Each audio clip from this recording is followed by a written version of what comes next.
capítulo 5. Lucas capítulo 5. ¿Qué vamos a hacer? Vamos a hacer estas próximas semanas un estudio que hace años que no realizamos alrededor del discipulado. ¿Qué es el discipulado? Yo he llamado esto discípulos. ¿Qué es el discipulado? ¿De qué se trata? ¿Por qué hablamos de esto? ¿Qué es? ¿Qué quiere decir? Yo sé que cada quien aquí tiene un concepto diferente de lo que es la iglesia. Para muchos la iglesia es esto: 4 paredes, buena música, un tiempo para escuchar la palabra de Dios. Y sí, eso es una parte de la iglesia. Pero la iglesia es mucho más que esto. La iglesia es la vida, es el proceso de la vida de todos los días. Y para esto es indispensable que crezcamos como personas, individualmente. A ese crecimiento la Biblia le llama de un montón de formas. Nosotros le llamamos discipulado. ¿Qué es el discipulado? Fíjate, ¿qué es? Primero te digo que no es un montón de lecciones. Muchos piensan el discipulado es unas lecciones que yo me siento con otra persona que me la va a dar, están en unos folletos o fascículos y entonces me da un montón de la doctrina de esta iglesia. Y por supuesto en el proceso de estudio de discipulado vemos Biblia, vemos doctrina, pero eso no es el proceso de discipulado. Si tú alguna vez dices, yo ya pasé por las lecciones, no necesariamente has sido discipulado o estás en el proceso de discipulado, porque el discipulado no es eso. El discipulado, según la Biblia, es ese proceso de perfeccionamiento. Dice Lucas 6:40, el discípulo, palabra del Señor Jesucristo, no es superior a su maestro, mas todo el que fuere, ¿qué palabra usa ahí? Perfeccionado, será como su maestro. Es un proceso en el cual tratamos nuestras imperfecciones. Todos aquí, sin excepción, somos imperfectos, muy imperfectos. Algunos más imperfectos que otros somos. Pero todos necesitamos ese paso intencional en el cual tratamos con las áreas en las cuales estamos débiles. Hazme un favor, solo para no perder la costumbre, mira a la persona que está a la par y mírale todas sus imperfecciones, por favor, ¿verdad? Porque uno dice, algunos dicen, necesito unas 3 horas para dejarlo de ver, entonces, porque tenemos, todos aquí, todos sin excepción, tenemos unas necesidades grandes de crecimiento. Ese es el cristianismo. El cristianismo es tomar la persona que hemos sido y transformarla en alguien más como Jesús. Romanos capítulo 8, versículo 29 lo dice así, dice, porque a los que antes conoció, también los predestinó para que fuesen hechos conformes a la imagen de su Hijo, para que Él sea el primogénito entre muchos hermanos. La idea es que lleguemos a ser como Jesús. O sea, lo que Dios quiere de ti no es que seas como eres ahora. Él quiere cambiarte, quiere que llegues a ser como Jesús. Yo siempre pienso en la analogía de lo que sucede aquí, cada graduación de parvularia de New Life Christian School. Tenemos la escuela, ¿verdad? Y por supuesto cada mayo, cada junio tenemos la graduación de los niños de parvularia. Y yo los veo, aquí hacemos el pasillo central y los veo bajar con su birrete, con su toga, con su vestido largo, de parvularia, así chiquititos, ¿verdad? Y veo a los papás. Los papás tienen una cara de... ahí va mi arquitecto, ¿verdad? Ahí va mi doctor, ¿verdad? Y tiene una cara de qué tremendo. Ok, así como tú tienes deseos para tus hijos, Dios tiene un deseo para ti. Y lo que Él quiere no es que seas ingeniero o doctor. Él quiere que seas como Jesús. Él te ha predestinado para que seas como Jesús. Él tiene ese intento sobre todas las cosas. Entonces, el discipulado es precisamente eso. Es el proceso en el cual nos perfeccionamos y vamos cambiando, vamos creciendo para ser más como Jesús. A mí me gusta la definición que da Dallas Willard de un discípulo. Dice, el discípulo es uno que, tras el intento de volverse como Cristo y así morando en su fe y práctica, sistemática y progresivamente arregla sus asuntos para tal finalidad. Te lo explico, quizás te lo explico. El discípulo es aquel que de forma intencional quiere ser como Jesús. Y entonces ve cómo Jesús hace las cosas, su fe y su práctica, y hace los ajustes que sean necesarios, ajusta su tiempo, ajusta sus relaciones, ajusta sus lecturas, ajusta sus gustos para volverse un poco más como Jesús. Pero es intencional, no es algo que sucede de la noche a la mañana. Quizás déjame usar otra analogía aquí. ¿Cuántos acá tienen deudas? Levanta su mano, deudas. ¿Tienes deudas? Ok. Qué bárbaros, ¿verdad? Qué bárbaro. ¿Cuántos no tienen deudas? Levante su mano. Ok. Necesitamos hablar con ustedes al final, ¿verdad? Todos los que tenemos deudas vamos a tener una plática con ustedes. los que tenemos una deuda, algún tipo de deuda, ¿tienes un plan para salir de la deuda? Porque cuando no hay un plan, algunos piensan, y yo algún día voy a salir de la deuda. ¿Y cómo voy a salir de la deuda? No sé. Algún día voy a salir de la deuda. ¿Y cuándo? Pues si algún día, cuando me muera quizás, ¿verdad? Cuando me vayan a enterrar ahí a Jardín de Recuerdo, y hasta eso va a ser al crédito quizás, y uno dice, no, yo nunca voy a salir de la deuda. Claro, no hay un plan. O sea, no sales de la deuda un día por la mañana que te despiertas y dices, ya no tengo deuda. ¿Y qué pasó? A saber. Pero hoy en la mañana amanecí sin deudas. Eso no pasa. Así como no pasa que una mañana te levantas y decís, ya maduré espiritualmente. ¿Y qué pasó? Nada, yo hoy amanecí que soy como Jesús. Fíjate qué tremendo. Eso no pasa. O sea, solo sucede, el discípulo es aquel que intencionalmente hace un plan. Dice, el plan va a ser de acuerdo a Jesús, no de acuerdo a mis planes. Y entonces voy a hacer todos los ajustes necesarios para crecer. Aquí en la iglesia hemos aprendido algunas lecciones sobre esto. Hemos aprendido que el discipulado es alado, no es empujado. Y te explico a qué me refiero. Nadie puede obligarte a querer crecer. Hemos cometido ese error por años. Y cometimos el error de decir a alguien, mira, te vamos a discipular, pero la persona no quería crecer. Y entonces, yo creo que todos que hemos estado discipulando alguna vez, hemos tenido a alguien que le estamos dando las lecciones, ¿verdad? Y la persona se está durmiendo, diciéndole que sí a todo a uno, ¿verdad? Y yo he pasado por ahí y yo tengo la impresión, no quiere. Y si no quiere, no se puede. Es imposible obligar a alguien a crecer, es imposible. Tienes que ser tú el que dices, yo, como vas a aprender esta mañana, yo necesito cambiar.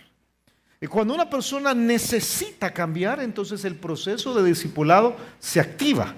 Pero cuando es parte de un currículum de una iglesia, que aquí en Vida Nueva hacemos discipulado, entonces me han dicho, yo me voy a meter, me dijeron en comienzos, eso no funciona. Tiene que haber este deseo en tu corazón. Y si no hay ese deseo, el asunto nunca va a pasar. Vas a pasar por unas lecciones, pero realmente nunca vas a entrar en un proceso que a la verdad dura toda la vida. El discipulado no sucede en 18 meses. Ese proceso de crecimiento dura toda la vida. Aquí en Villanueva tenemos 3 fases. Y aquí estoy estrenando íconos el día de hoy para las fases. La fase de seguidor, la de siervo, la de sacrificio. La de seguidor es una semillita, si tú ves. El siervo está más crecido, es una plantita que ya está dando follaje, y por supuesto el sacrificio es una espiga que está lista para dar todo su fruto. Nosotros creemos yo creo personalmente que esto dura toda la vida. O sea, si alguien dice ya terminé esto, no entiende cómo funciona. Uno siempre sigue creciendo, siempre sigue creciendo. Y esa primera fase, la fase de seguidor, tiene unas metas específicas. Aquí te estoy dando una parte de la filosofía. Quiero hacerlo cada domingo para que de alguna forma entiendas de qué se trata todo esto. Algunas metas que perseguimos. No queremos solo terminar las lecciones, queremos que cuando termines ese proceso con el discipulador que te ponemos, hayas logrado algunas cosas. Quizás una de las principales es que pretendas tener el carácter de Jesús. Si tú no quieres tener el carácter de Jesús, si no quieres cambiar lo que eres el día de hoy, entonces no va a haber discipulado. Algunos acá, vamos a aprender en unos instantes, están contentos con cómo son. Entonces yo así soy Julio, así me voy a morir. Ok, entonces es tu decisión, pero no puedes ser discipulado. Porque para que haya discipulado tienes que decir, yo quiero ser como Jesús, estoy harto de ser así. Yo soy enojado, soy haragán, yo a veces soy mal hablado, yo tengo que cambiar esto. Si no vas detrás del carácter de Jesús, no va a haber discipulado. El que está en el proceso de discipulado tiene que profundizar en el conocimiento de la Biblia. Y no hablo de hacer un devocional todos los días como un religioso. Hablo de ir a la Escritura para encontrar allí la fuente de tus deseos, la fuente de tus reacciones, el rumbo de tu vida, la manera de hacer las cosas. Y es una búsqueda, es una búsqueda personal. Julio, o sea que uno tiene que hacer un devocional todos los días. Sí, pero no religioso. Es esto de que tú dices, yo entiendo que acá, Y no es en lo que me dijo mi mamá, ni lo que me enseñaron en la universidad. Es acá que yo voy a encontrar cómo se vive la vida. Profundizar en esto es clave en el discipulado. En el discipulado es indispensable que hagas propia la convicción de la deidad de Cristo y el señorío de Cristo sobre ti. Julio, pero por supuesto, todos creemos que Jesús es Dios. Ese es el problema. Que esa es la convicción del cristianismo. Y puede ser que esté en la doctrina, en el cuerpo de doctrina de la Iglesia Bautista Vida Nueva. La pregunta es si es tu convicción.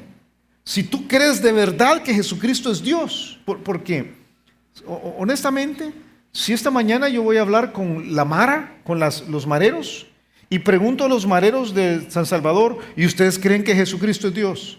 Una buena parte de los mareros me dirían, sí, Jesucristo es Dios.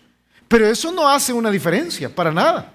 Es hasta que una persona está persuadida, dice, es Dios, o sea, Jesucristo es Dios. Entonces tiene el derecho de decirme cómo hablar, tiene el derecho de corregirme en cómo debo criar a mis hijos, tiene el derecho en mostrarme que tengo que tener la disposición de perdonar a aquel que me ha ofendido tremendamente. Él me lo está ordenando porque Él es Dios.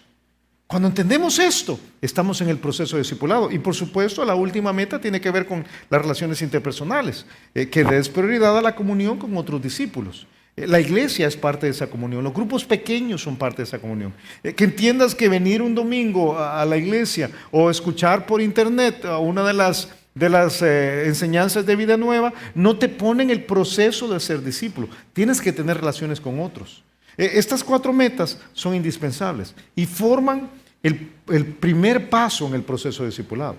Y esta mañana quiero enseñarte a un hombre que comenzó ese proceso.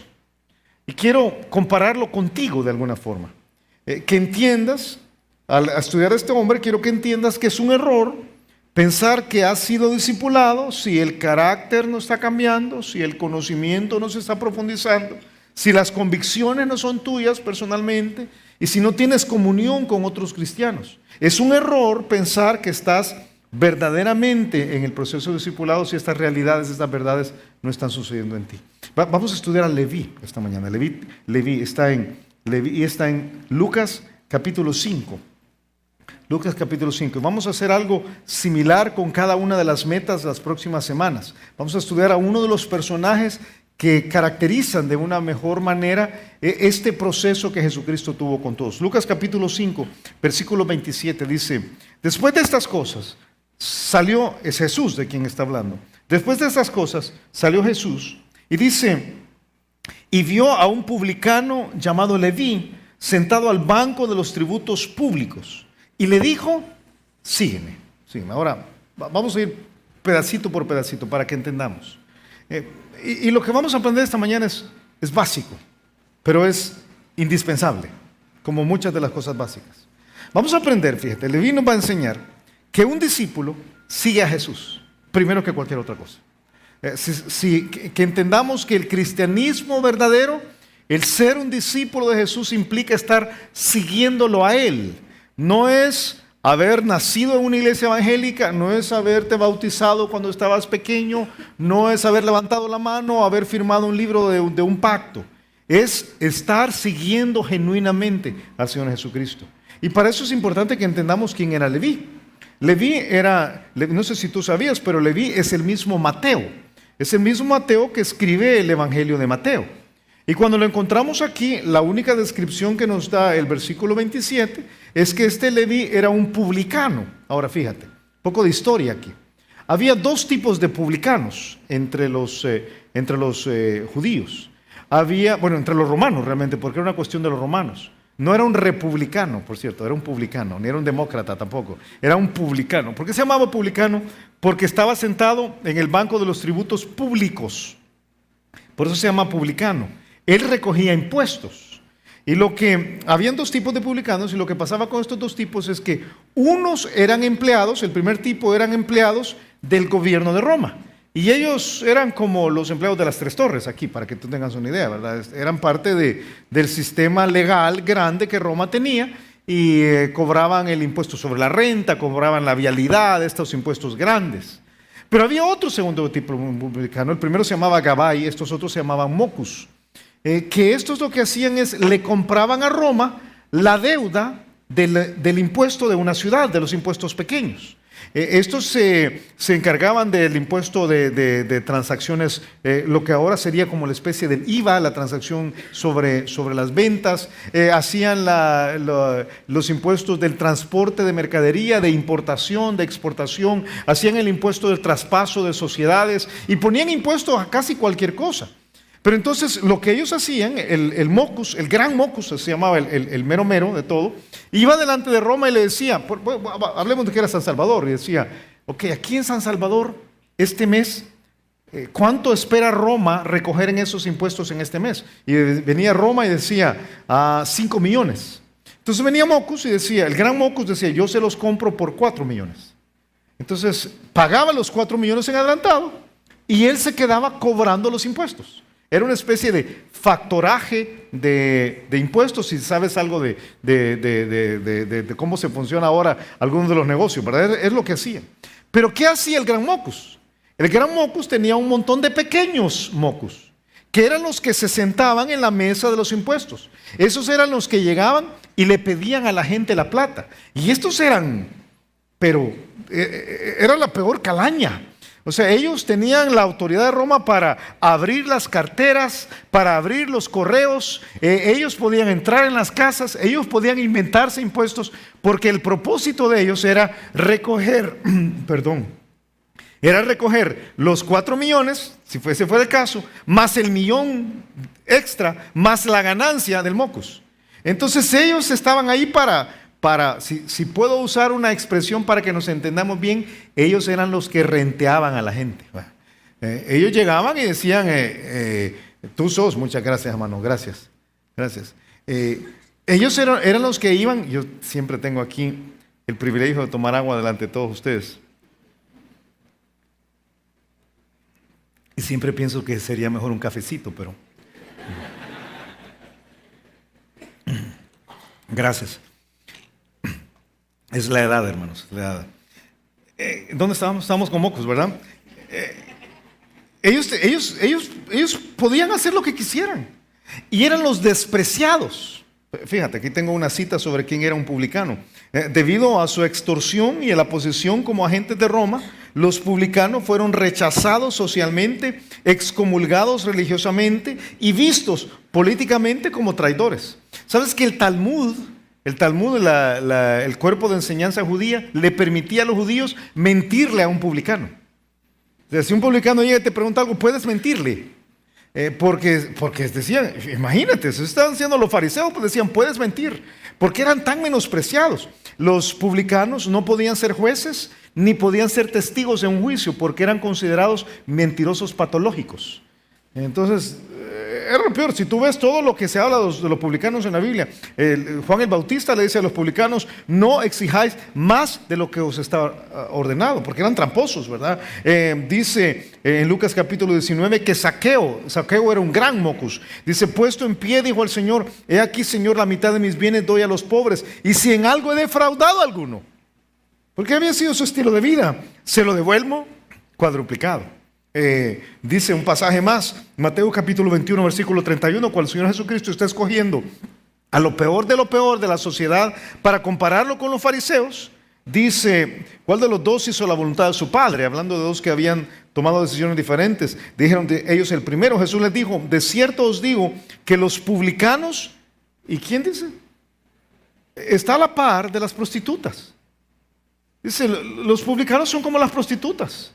Pero ellos dos son mejores que ustedes, dicen, van delante de vosotros al reino de Dios.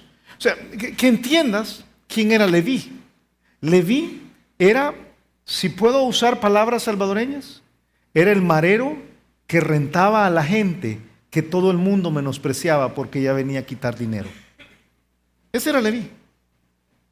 Creo que algunas veces no nos identificamos con Leví. Queremos más bien pensar que somos José de Arimatea, el hombre rico que le ofreció su sepulcro a Jesús. O somos Juan el apóstol, el hijo del dueño de las barcas en el mar de Genesaret, el hijo de Zebedeo, que tenía mucho dinero y conexiones con el gobierno y que se recostó en el pecho del Señor Jesucristo. Pero poco nos vemos como Leví.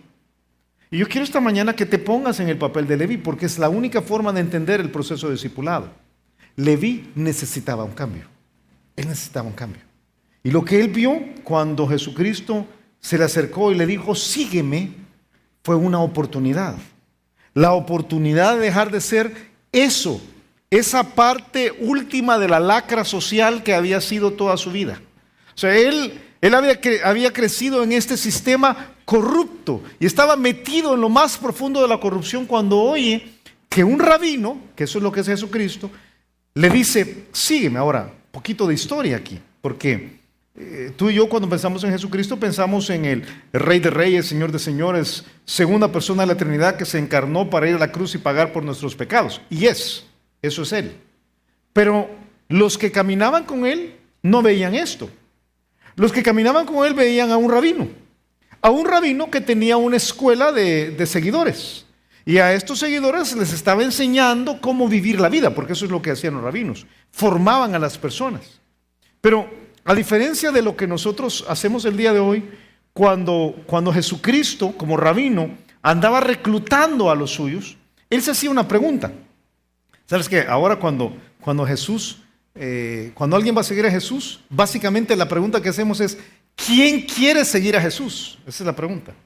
La pregunta que se hacía un rabino no era esa. La pregunta que se hacía un rabino es, ¿puede este ser como yo? Él veía a la multitud y decía,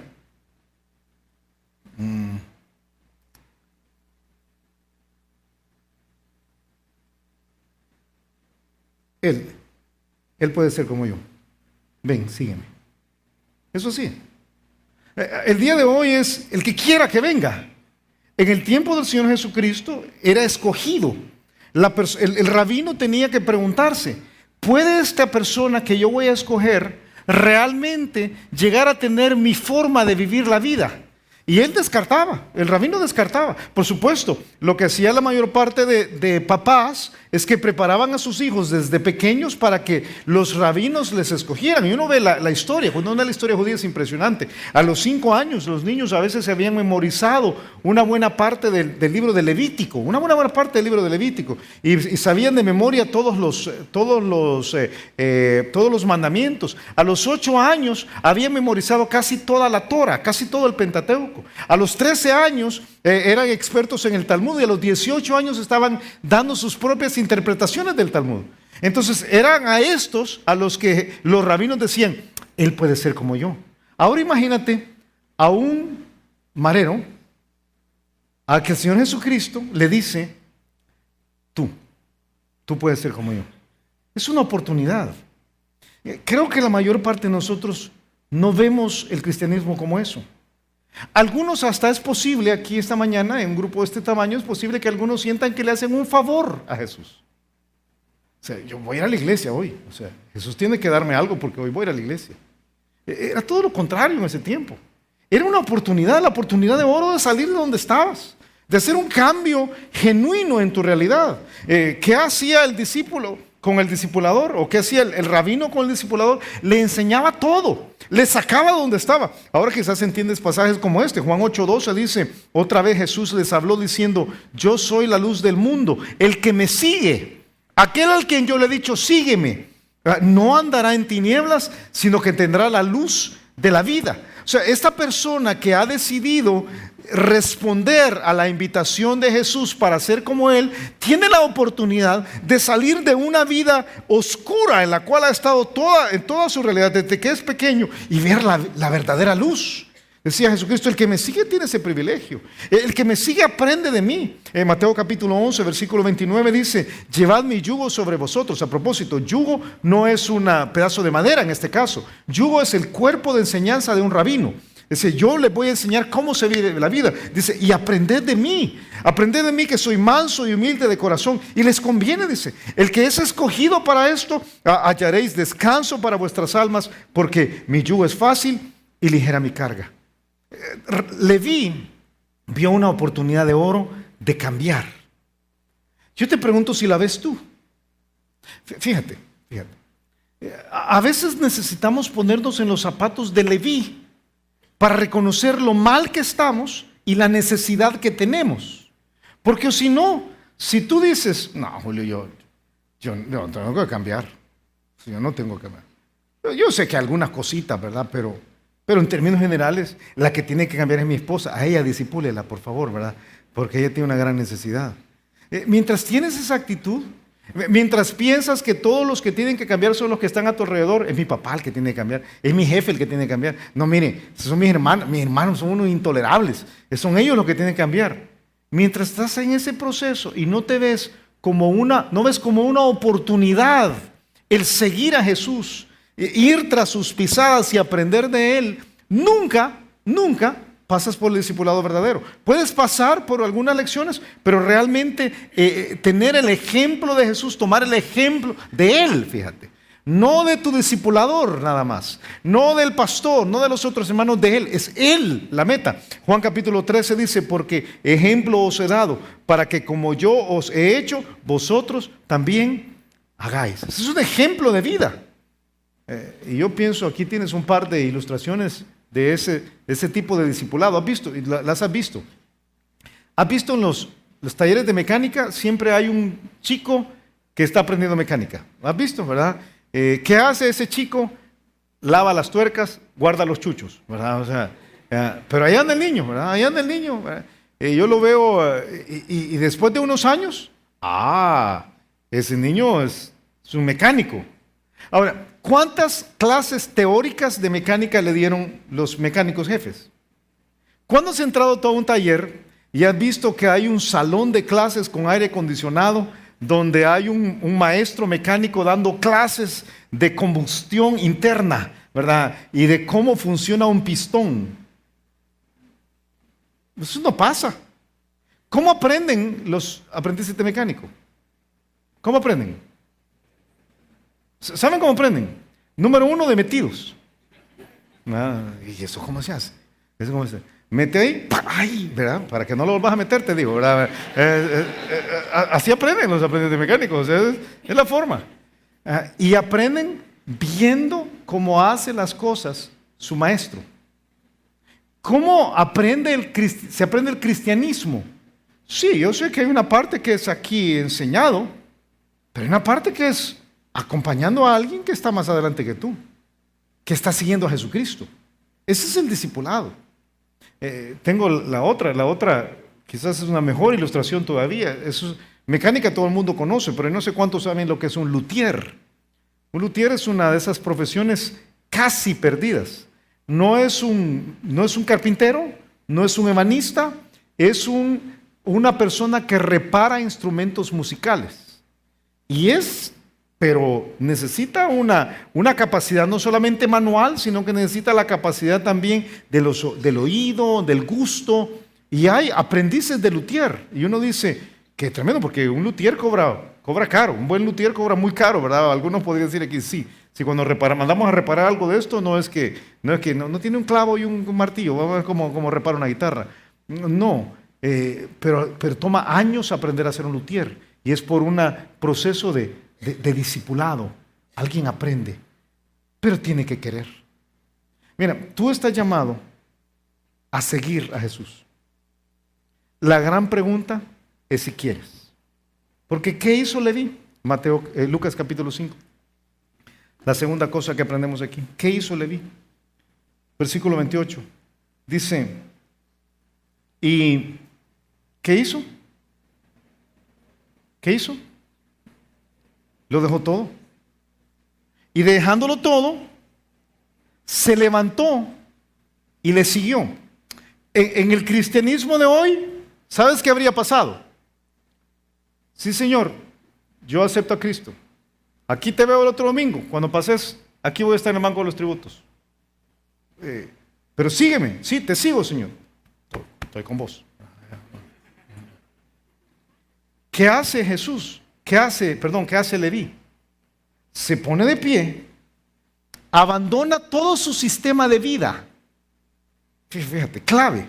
Abandona todo lo que es.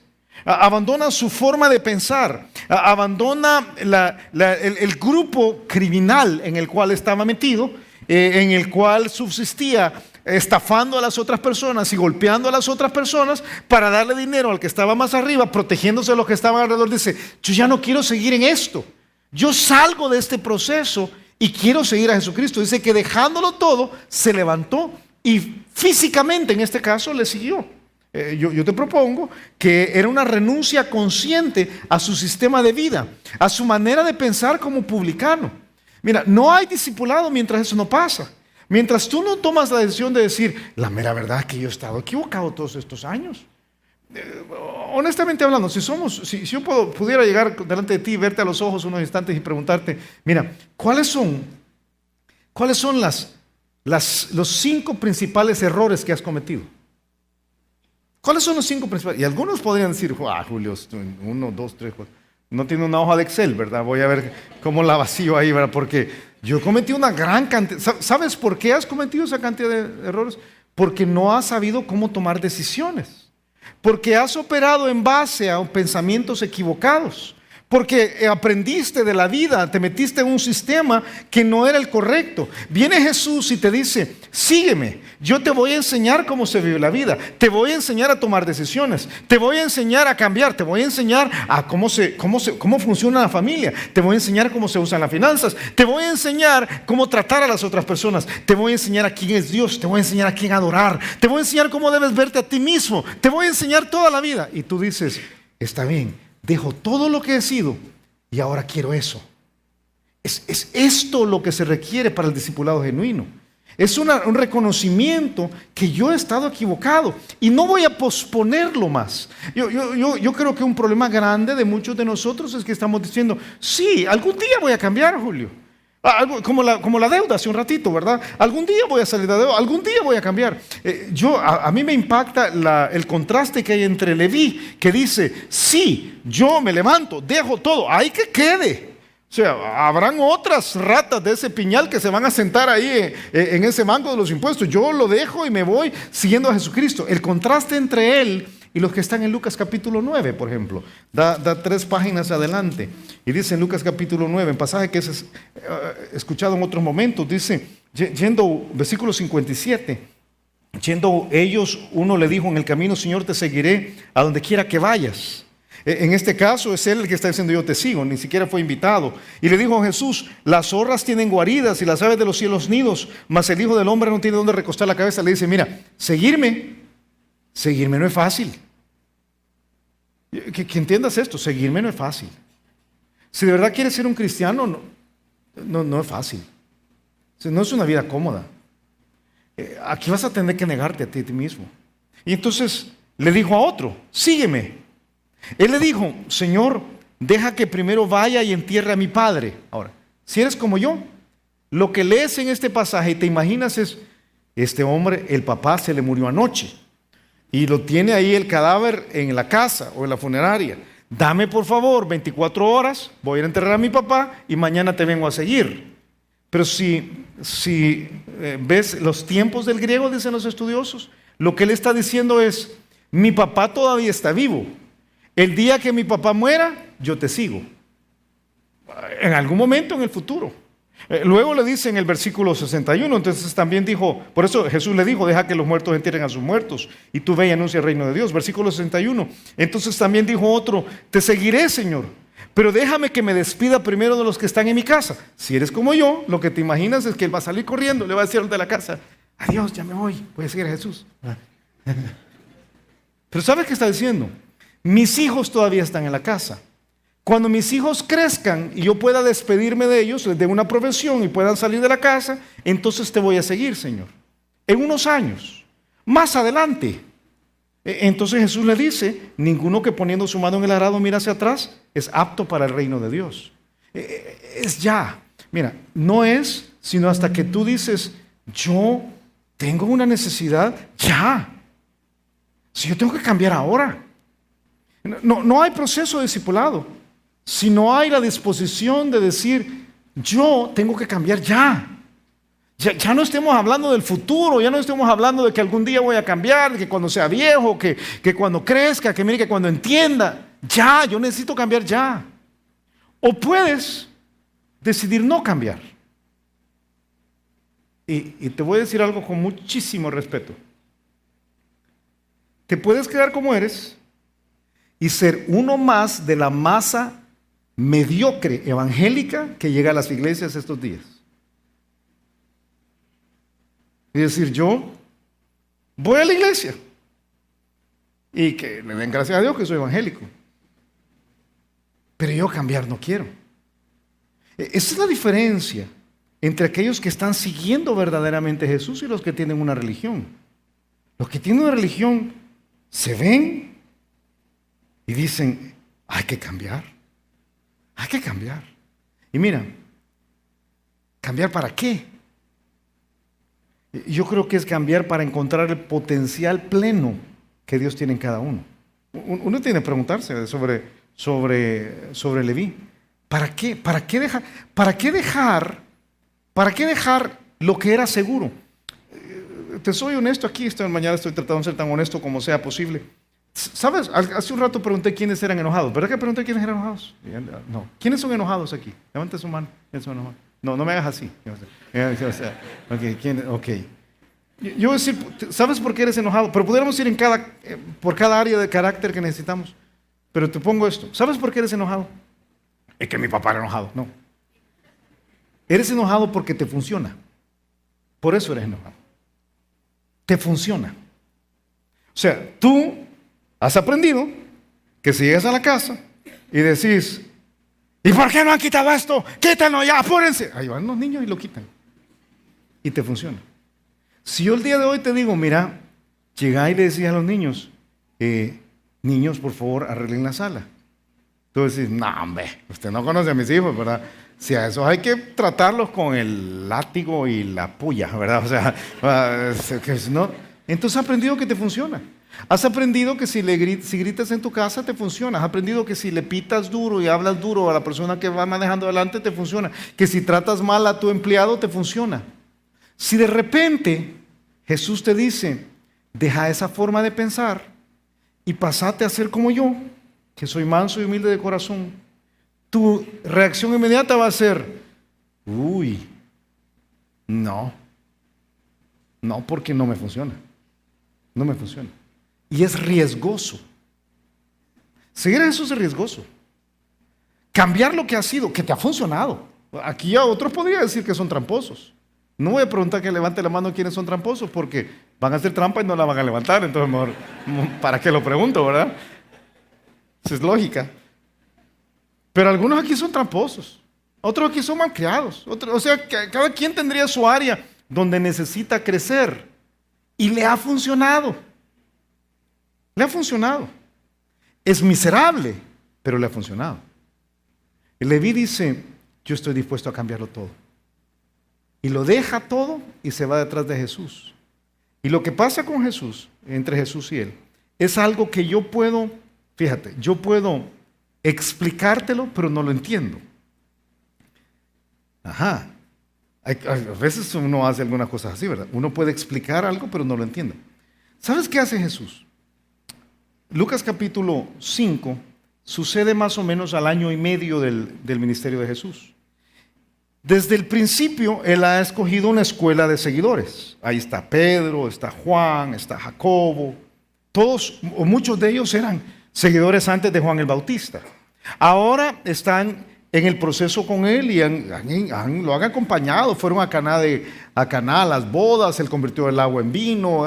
Ellos han pasado por todo eso. Un día, Lucas capítulo 5, pasa frente al banco de los tributos, ve a este cobrador de impuestos, renteador, y le dice, sígueme. Y lo hace parte de la escuela de discipulado. Unos 3 o 4 meses después, se da Lucas capítulo 6. Lucas capítulo 6, mira, versículo 12. Y dice, esto es lo que yo puedo explicártelo, pero no entiendo. En aquellos días, él fue al monte a orar y pasó la noche orando a Dios.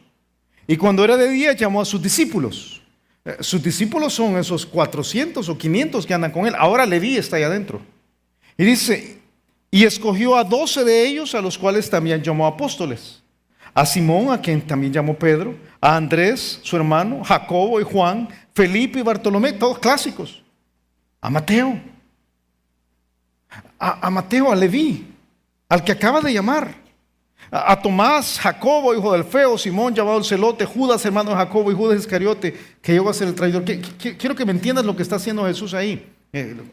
Quizás voy a usar un ejemplo de nosotros. Tú ves aquí algunos en la iglesia creciendo, están en el seminario, están en el proceso de tomar responsabilidades grandes como ministros del Señor. Yo los veo crecer y yo digo, qué tremendo ver cómo se van formando en hombres de Dios, ¿verdad? Tú ves a los pastores de jóvenes, ¿verdad? A Frank, ves a David Aguilar, ¿verdad? Pastorecito, ves al mismo César acá, y uno los ve en el proceso de crecer y van tomando la responsabilidad. Yo veo cómo van ganando el respeto de todos y digo, qué bendición.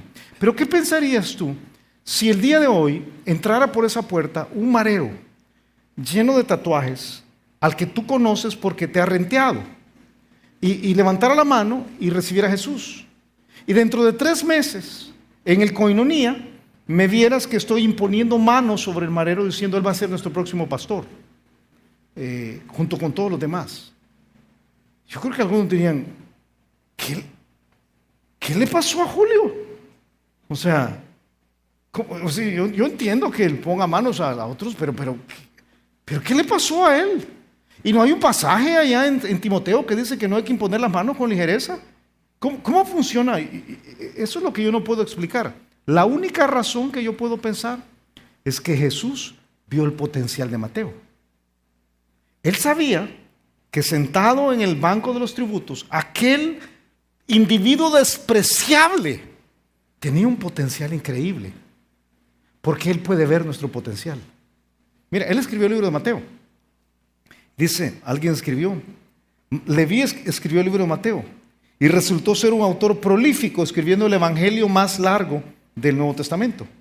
Citó 99 veces el Antiguo Testamento, más que los otros 3 evangelios combinados. Mateo es probablemente una de las piezas de literatura más profundas en cuanto a la vida espiritual que existe en todos los siglos. Y dice, antes de eso, Mateo o Leví se estaba desperdiciando como un cobrador de impuestos de poca monta. Yo me pregunto, ¿cuántos acá se están desperdiciando en lo que son el día de hoy? ¿Qué eres tú? Yo soy un profesional, pero soy una persona amarga, difícil, dura, pícara. Sígueme, dice Jesús. Te estás desperdiciando. Tu potencial es increíble. A mí me desafía, porque si Jesús pudo hacer de Leví un Mateo, puede hacer de cualquiera de nosotros a saber qué cosas. Pero uno tiene que estar dispuesto a decir, sí, Señor, yo te sigo. Yo te lo digo, ¿verdad? Es impactante el potencial de lo que Dios puede hacer a quien se toma en serio esto de seguir a Jesús. Creo que ni entre nosotros hemos visto realmente cómo funciona eso. Y te digo cuál es la lección de hoy. La lección de hoy la da Jesús ahí en Lucas capítulo 5, donde está nuestro pasaje, en el versículo 29, porque lo que hace Mateo es lo que hace Mateo Leví, ¿verdad? Y tengo estas fotos aquí, porque son gente que lo dejan todo. Los olimpistas lo dejan todo por su medalla, los soldados lo dejan todo, ¿verdad? Por sus galones, las mamás lo dejan todo por su maternidad. Los discípulos de Jesús lo dejan todo porque realmente quieren seguir a Jesús. Y cuando digo lo dejan todo, no digo dejan su trabajo, dejan lo que han sido. Ya no más voy a ser así, voy a cambiar. Mira la fiesta, versículo 29, tercer principio esta mañana. Jesús busca todavía a quien quiere cambiar. Leví le hizo un gran banquete en su casa. Hizo una fiesta. Ahora, ¿quiénes crees que fueron al banquete? ¿Quiénes creen que fueron al banquete? No, la clica. O sea, sí, honestamente, o sea, lo que él tiene ahí es a todos los que son como él, exactamente. Bueno, lo dice. Le hizo un gran banquete en su casa y había mucha compañía de publicanos y de otros que estaban a la mesa con ellos. Y los escribas y los fariseos, aquí donde la religión no entiende esto del discipulado, murmuraban contra los discípulos diciendo: ¿por qué coméis y bebéis con los publicanos y pecadores? O sea, ahí están los religiosos diciendo: ¡hush! ¿Verdad? Sí, como el Señor está metido con esos. Qué tremendo, ¿verdad? Ellos no entienden esta idea del arrepentimiento. ¿Cómo funciona esto del arrepentimiento? Cómo el arrepentimiento es un cambio completo de rumbo. Leví había hecho un cambio completo de rumbo. Él estaba haciendo esa fiesta y yo creo que era más para despedirse de sus amigos y una oportunidad de que conocieran a Jesús que cualquier otra cosa. Una fiesta para Jesús, de hecho. Dice: yo quiero separarme de esto. Los fariseos están acusándolo. Qué bárbaro con lo que se mete. Era algo que todo el tiempo decían de Jesús. Vino el Hijo del Hombre que come y bebe, dice Lucas 7. Y decís: este es un hombre comilón y bebedor de vino, amigo de publicanos y de pecadores. Te voy a decir algo que suelo decir muy poco. Mi Jesús es amigo de los que son malos y quieren cambiar. El Jesús de la religión, no se mete con los malos. La gran pregunta es si tú eres un publicano y un pecador que quieres cambiar. Porque Jesús es tu amigo y quiere cambiarte. Él quiere cambiarte. No quiere dejarte como está. Él quiere cambiarte. La clave es que tú reconozcas que quieres cambiar, que necesitas cambiar. Dice el versículo 30, versículo 31, respondiendo Jesús, les dijo: los que están sanos no tienen necesidad de médico, sino ¿quiénes? Los enfermos. No he venido a llamar a justos, sino a pecadores al arrepentimiento. Esta semana, y al estar preparando todo esto, yo creo que el Señor me enseñó una lección especial. Llega mi hijo, Julio Ernesto, llega de clases un día de aquí de la escuela. Me dice: papá, me duele el estómago aquí abajo. Me duele arriba de la pierna. ¿De qué lado, hijo? Del lado derecho. Entonces, por supuesto, lo primero que viene a mi mente es apendicitis. Y hago las pruebas que yo sé que se deben hacer más inmediatas, ¿verdad? Ponerlo a saltar en un pie, puyarlo, ¿verdad? Pues si le duele o no le debe subirla. Entonces le duele. ¿Qué crees que hice? ¿Qué hice con Julito después? Lo dejé estar 3 o 4 días. Dije: si no se muere, entonces no era apendicitis. ¿Qué hace uno cuando está enfermo así? ¿Qué hace? Médico, ¿verdad? Inmediatamente agarrar el teléfono, hablar a mi hermano: mirad, mi hijo está pasando por esto y esto. Anda, sacarle un hemograma. Ya fuimos por todo el proceso, no era apendicitis, gracias a Dios. Pero uno dice: si yo reconozco que tengo una necesidad, médico. Si yo reconozco que tengo una necesidad en el alma, voy a hacer algo. A eso se está buscando, dice Jesús: yo soy el médico. Yo ando buscando a quién voy a reparar. Pero para eso la persona tiene que decir: yo tengo una necesidad. Hay generación limpia en su propia opinión. En su propia opinión está bien. ¿Qué si Julito me dice: no, papá, yo creo que no es algo que comí anoche? Tranquilo, ahí déjalo. Y después le da una peritonitis. ¿Y por qué no me dijiste? Porque hay generación limpia en su propia opinión. No, yo tranquilo, yo soy mentiroso, pero no para tanto. No sé, qué exagerado. Pero estás engañando a tu esposa, te vas a divorciar por eso. Así es que no lo pude controlar. El problema es no ver la necesidad de cada quien. Por eso, fíjate, esto de ser discípulo es un asunto de necesidad. Yo necesito cambiar. Mi carácter tiene que cambiar. Me urge cambiar. Él que está así, está listo para el discipulado. No es unas lecciones. Es la búsqueda de un cambio de carácter. Porque no hay un cambio genuino hasta que no vemos la necesidad de realizarlo. Si te crees sano, ¿para qué tomar medicina? Yo quiero animarte. Al final de estas 4 semanas, yo voy a hacer una invitación para que la consideres pensando que viene diciembre. Diciembre, tus resoluciones de fin de año y todo lo demás. Y el desafío va a ser, si de verdad quieres esto, si quieres estas metas, si de verdad quieres cambiar, es una de ellas. Entonces yo te voy a desafiar a pedir ser discipulado. Si yo quiero, porque el discipulado es jalado, no es empujado, pero tú tienes que querer. Vamos a orar. Te pido que agaches tu cabeza, cierres tus ojos y nos va a despedir César.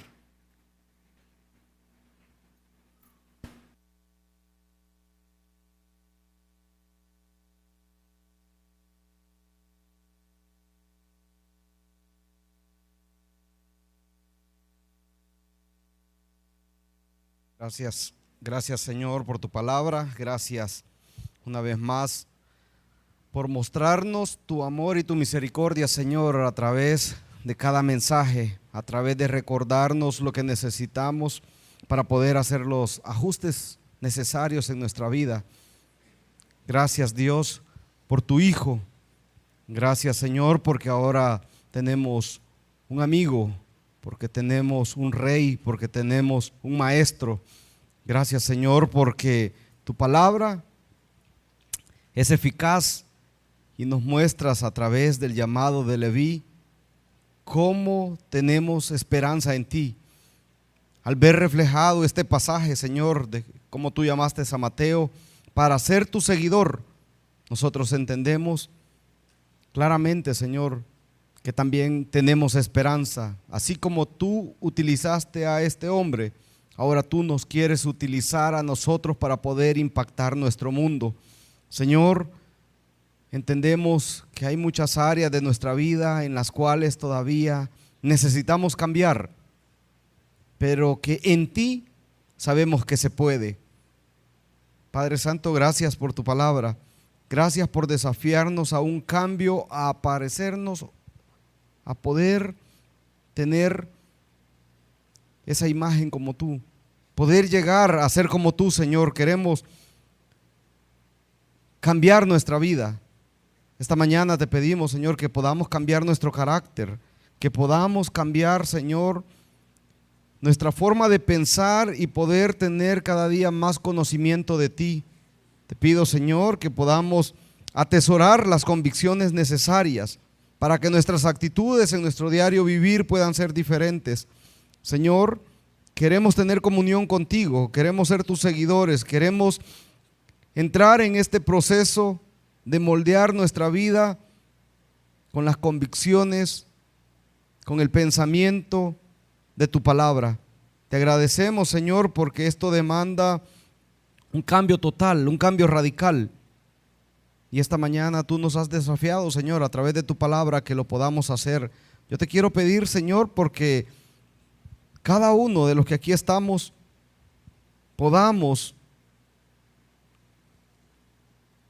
desarrollar ese carácter de Cristo. Gracias, Señor, por la esperanza que tenemos en ti. Tu palabra. Después de lo que has escuchado durante la última hora, ¿estás dispuesto a entregarle tu corazón a Jesucristo? ¿Estás listo para abandonar lo que has sido hasta este momento y le dices al Señor, aquí está mi vida, yo quiero la vida plena, yo quiero la vida completa que tú tienes para mí y quiero la salvación al morir? Entonces, entregarle tu corazón a Él y hazlo por medio de una oración. Así que, ¿por qué no oramos? Bueno, y tú puedes repetir esta oración conmigo. Vamos a orar y repite estas palabras al Señor si quieres recibir a Jesucristo. Oremos. Padre, gracias por tu amor y gracias por tu salvación. En este momento me doy cuenta que soy pecador y que no puedo salvarme a mí mismo. Me arrepiento de todos mis pecados y te abro la puerta de mi corazón. Entra, Jesús, sálvame, cámbiame, pues yo me entrego a ti. Gracias por oír mi oración y gracias por salvarme. En el nombre de Jesucristo te lo pido. Amén. Si te gustó el mensaje, queremos aprovechar para invitarte a nuestra iglesia. Aquí puedes aprender más acerca de Dios, más acerca de los planes que tiene para ti también. Así que ven a la iglesia donde puedes aprender más acerca de la Biblia. Será para nosotros un placer recibirte en el Campus Miralvalle, en Crown Plaza, en Lourdes o en Apopa. Y si vienes porque has visto una de estos videos, y yo te pido que te presentes con nosotros, que nos busques a cualquiera de los dos al final de los cultos, y con mucho gusto te vamos a recibir. Que Dios te bendiga. God